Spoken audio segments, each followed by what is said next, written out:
How's everybody today? I just finished building this bowl. This is a sort of segmented bowl. I call it a slat bowl. It's made of scrap wood, different woods, and they're in a vertical position. In fact, some of them I used some blanks that I had made for knives, but I had so many I decided to do this. I did one once before and everybody really liked it. So, but I didn't do any video of it, so I decided to make this one from beginning to end and document it with a video. I think it turns out to be a very pretty bowl. Whether it's useful or not, I don't know. It's decorative. So let's just get started, and we'll be making this bowl here in a second. Well, everyone likes this bowl so well. I thought I'd build another one, but this time I would video it and show everybody how I did it. I don't know exactly what you call this bowl. It is this is dogwood slats. Basically, I didn't have a piece big enough to make a whole bowl, so that's the way I did it. And they're stood up in a plastic bowl, and I pour resin in there. There's a walnut bottom, cedar top. There's a cherry inside. I don't know if you can see that or not, but I'm getting ready to start another one, and hopefully it'll turn out as well. I made this, I'd only been turning like 2 or 3 months when I made this, so it's surprisingly well considering I didn't know what I was doing. Might still not know. Anyway, here's how I start. I'm going to show you all the materials I use. I just take a Walmart plastic bowl. And what I do is I'm going to take a piece of this cedar. Can you see this? Okay. Take a piece of this cedar and I'll cut me a round piece to go into the bottom, and I'll set it in there with a glob of hot glue in the bottom just to hold it, to keep it from floating when I pour the resin in. And then I'm going to stand up. I don't know what configuration I'm going to use yet, but I laid all of these out here. You can see them. This is oak, and they've been stabilized. For those who don't know what stabilizing is, it's when you take a piece of wood and you put it in a vacuum chamber with resin in it. It's called cactus juice. I don't know if you can see it or not. It's right there. It is. There's a vacuum pump and the jar with the cactus juice in it. So what you do is you put it in there and you turn on the vacuum pump, and it sucks the air out of the wood, and then it sucks the resin into those voids. Then you take it out once you no longer are seeing bubbles where air is coming out. You take it out and you put it in a toaster oven, and that's what activates the resin, and it makes it really hard. You can actually take rotten wood and do that. So I made all these because when I was building knives, which I will still build knives, I made these for, they call them scales for knife handles. Here's some that are dogwood. Here's some that are, these are cedar. Here's a couple pieces of black walnut. And I'm going to try to put, there's some bone there. So I'm going to take these, I'm going to cut them all to size naturally, and I'll stand them up in different configurations like this, all the way around. And then I'll cut a waste block, which I would just use a piece of, 2x6 or something, to go in the center. And I will, put it down with hot glue as well. Each one of these will have a glob of hot glue right here to keep them from floating. When I get the waste block done, then I will pour resin. I'm not sure what color I'm going to put in all the way around. And after that sets up, I take it off and I go to the lathe and I start turning. Then I will add a lip to it, and I will add a black walnut bottom. I will start, and my plan is to start each part of the procedure and film a little bit of it, turn the camera off and come back when that part is done, so that I don't have a real long video with wasting your time through monotonous stacking boards up and gluing them. I'll just do 2 or 3 and show you how it's done, and then when I get them done I'll show you the rest of them. hopefully in a day or two we'll have a new bowl here. So let's just get rolling.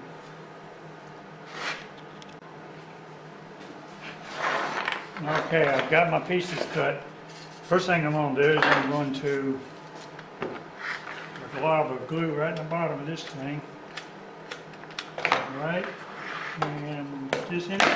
And that sets her down right there. Now I'll take these. They're all mixed up, and I'm just going to put them on at random. Put one right here. I got enough, and I put a piece of glue right here. I'll hold that one. I just get another one, put it right next to it. Some more glue, and let's have a walnut here. More glue. How about a cedar over here? Some more glue. And this looks like some dogwood. And more glue. And so on. So when I get done, I'll come back. I think you can see that. See what's going on here. Putting the hot glue on them, it keeps them from floating up whenever I pour the resin in.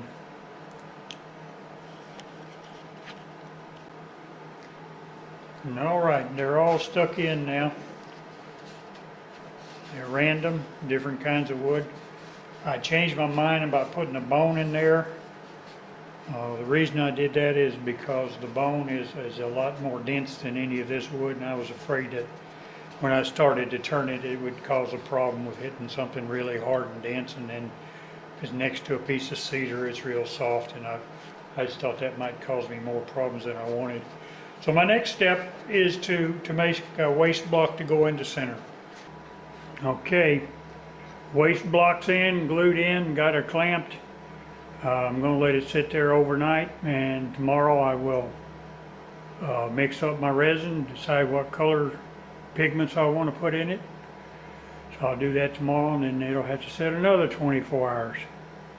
I use polyester resin, and I try not to over catalyze it. It's winter and it sits up a lot slower, but if you put too much hardener in it, it'll end up being brittle and it'll start popping out on you. So it's better to let it sit up a little slower than it is faster, even if it takes a day or two. I got other things I can be doing. Today I'm gonna pour the resin in around the edges. I've decided to go with yellow and green on the resin. I have no idea how much resin to mix for this, and I don't really see any reasonable way to figure it out. Because I'm not a mathematician or anything, you know, I could use the old rice trick, but I'm thinking I would never get all the rice back out. So I'm just going to mix quite a bit, and then if I have any left over, I'm prepared to put some in here and make some pin blanks. If I don't, well, that'll be good too. All right. What I'll do is I'm going to dye one of them green. This is my pigment here, the green one. Yeah, this is really strong stuff. It does not take much, as you can see. That was just what was on this skewer here, or skewer stick right here. Look there. That's all it took to do that. If you put too much of it in, of the pigment in, it will affect the curing. So you have to be careful. So I'm going to put that one there. This one is yellow. Break this off and use the other end of it. All right. This one's yellow. A little bit of this in it. And it's approximately the same thing. Stir it up right there. And we have yellow. So it looks like you find what you find in snow occasionally. That ought to work. A little more mixing will take care of it. I sort of like them to be a little bit translucent anyway. Make sure these are tight. Put them back in here out of the way. And stir these up some more. Make sure the colors are good. Alright, that's good on that. Oh, don't want to spill it. Get rid of this.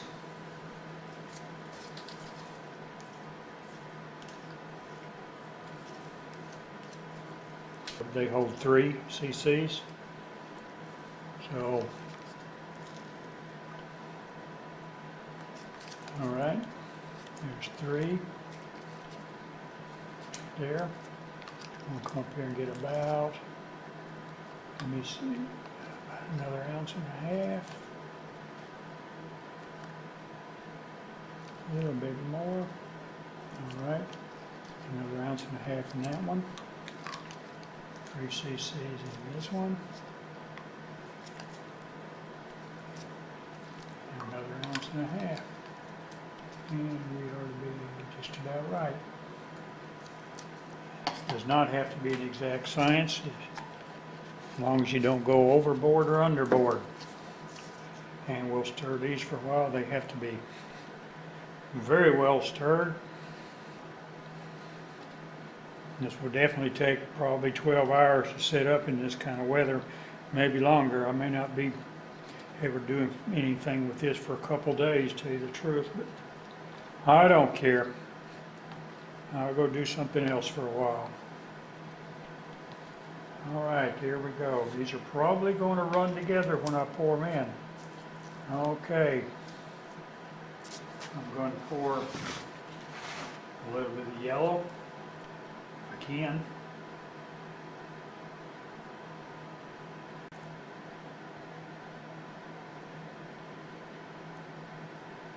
Ooh, getting close to the top. I don't want to overrun it.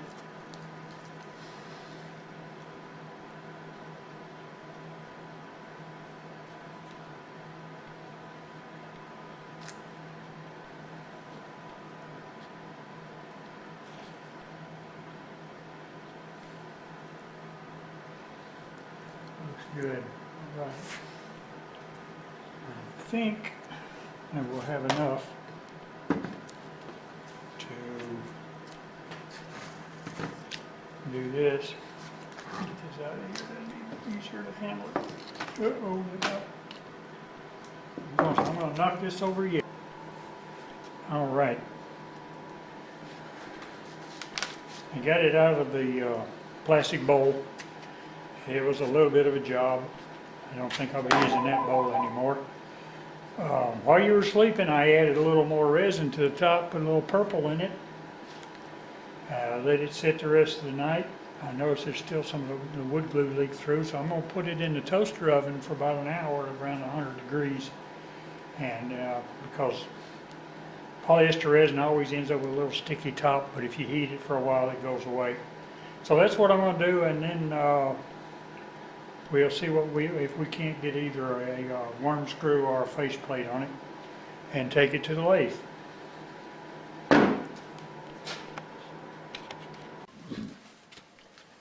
Okay, got it mounted on a worm screw with the tailstock, and I'm going to spin it pretty low. I think I'm going to start off with just a round nose scraper.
Okay, this might be awkward, but here's my plan. This is gonna be the bottom. I'm gonna glue it to right here. I've already cut this ring out, and I'm gonna glue it to right here. And then tomorrow I'll turn both of these down.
You know, I finished this bowl,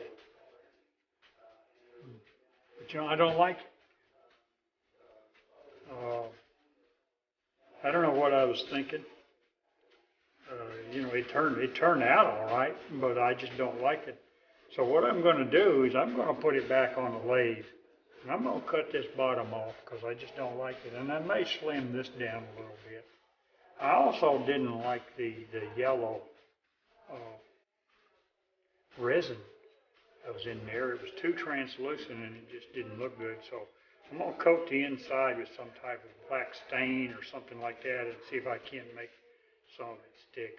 I believe I can salvage this. Uh, that's the beauty of using a mortise or a insert, whatever you want to call it, is I can put this back on the lathe. Whereas had I used a tenon, and it would be, you know, I'd have to use some sort of jam chuck or something like that. But I believe I can put it back on. I wish I had marked the positions, but I'm sure I'll have a little wobble, but I don't think it'll be significant.